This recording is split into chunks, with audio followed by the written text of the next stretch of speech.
আপনারা কি শুরু করছেন? হ্যাঁ, আমাকে কেন আনছেন এখানে? বলেন কেন আনছেন? আমি একটা কথা বলি, আপনার এই সুন্দর করে ঠান্ডা মাথায় শুনেন।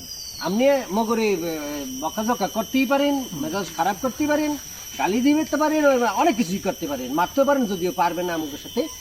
কিন্তু আমাদের তো কিছু কথা আছে, বুঝলেন? এই কথাগুলি আপনার হতেই দিই না। আমি আপনাদের কোনো কথা শুনতে রাজি না। আমি আপনাদের প্রত্যেকে যদি জেল খাটাতে না পারছি, আমার নাম নায়িকা বিজলি না। আপা আপনার কি ক্ষুধা লাগছে? কিছু এবার কইতে ক্ষুধা লাগছে। চোখে খালি আপনি চাইলে সবই করতে পারেন। আপনি চাইলে সবই করতে পারেন, চমকেতেও পারেন। এই, আপনারা আমাকে এখানে কেন নিয়ে এসছেন? হ্যাঁ, ও কিডন্যাপ করে মুক্তি পাওয়ার টাকা চাইবেন এই জন্য, তাই তো? কি না মানে আমরা